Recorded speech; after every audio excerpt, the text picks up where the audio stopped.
Okay, go to number 2, please. Hey, look.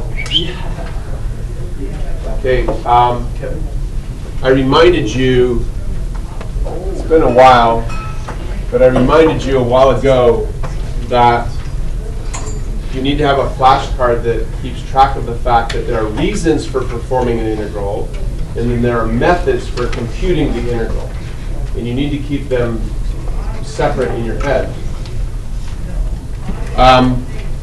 Today we just added a new method. Just basically, I can't remember exactly what I referred to this as. It's like the fundamental theorem antiderivative method. So you're finding an antiderivative using the fundamental theorem. That's how you're calculating the integral's value. That doesn't change why you might calculate the integral. Question number 2 says we're trying to find the average of something. So you begin the problem by correctly writing the integral you need to accomplish the task. So if I want the average of this, I need to integrate that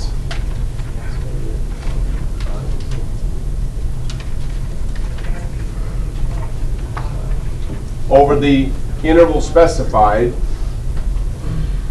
but then I need to multiply by 1 over the width of the integral. It's the division that computes the average ultimately. So, question. So that's review from last year. Please. And so from there, you just find the antiderivative. Perfect. If I had a calculator, I'd just pick up the calculator, type it in. Because this is the non-calculator section of the test, I say, well, think of this as being f prime. I need to go find f. I need to find the antiderivative.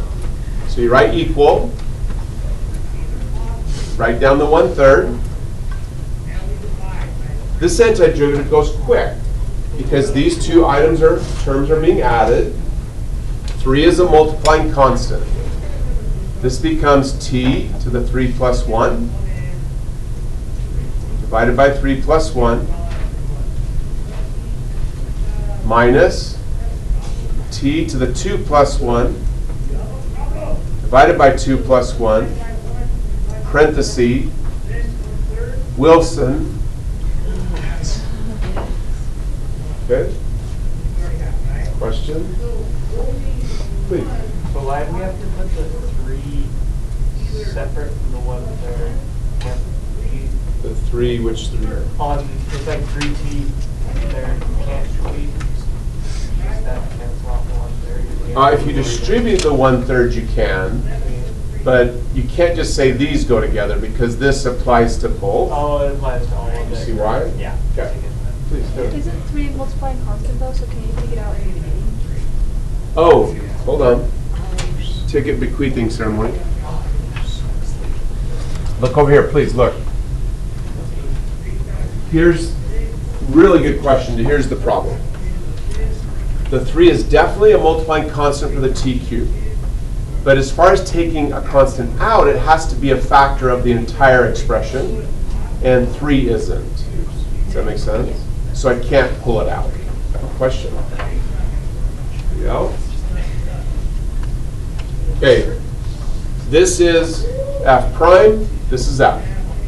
We're going to plug into f the two values and subtract.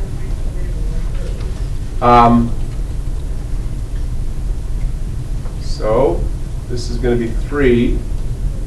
This is 2 to the 4th power divided by 4 minus 2 to the 3rd power divided by 3. Did you catch up?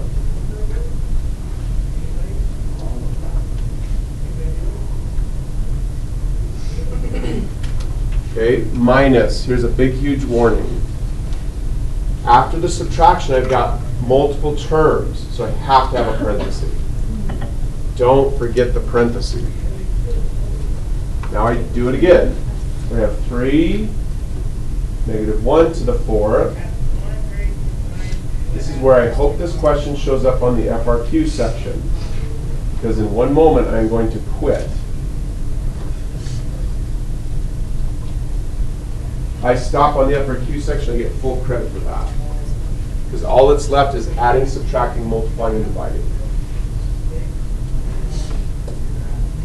Dave? So why didn't you put a parentheses at the end of the first add, I guess? This one here? Yeah, why didn't you put that? So the reason this parenthesis here and this one is required is because I must indicate that I am subtracting all of it.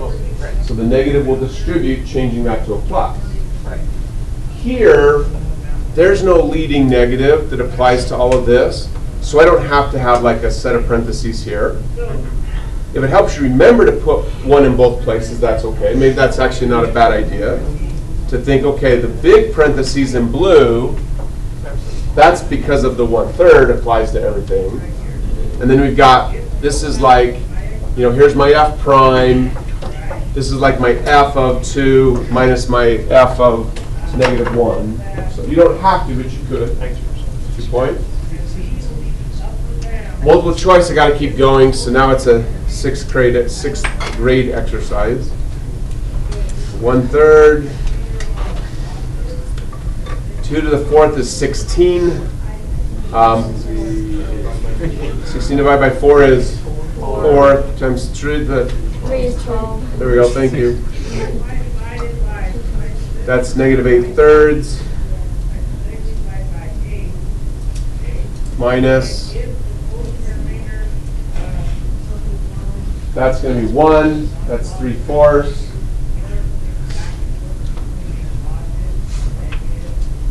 That's -1, positive 1/3.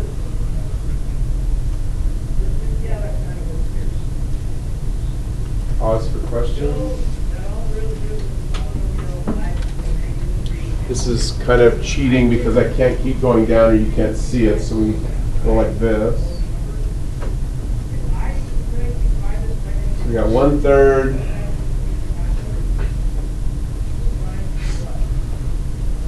$12 minus 8/3 minus 3/4 minus 1/3. Exercise in patience.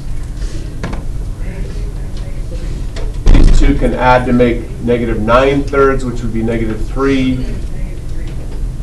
12 minus 3 minus 3/4. Running out of board. That's 9 minus 3/4.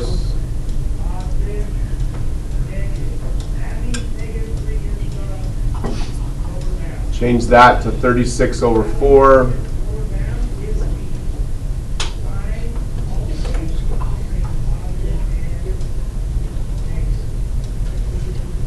Board's going to just barely fit. These divide. Final answer should be 11/4. Can somebody confirm that I didn't make a mistake? Is that one of the answers? You're right. Is it the right answer? Yeah. Yeah, thank you. Yes, yes it is. Such pressure at the board. Questions?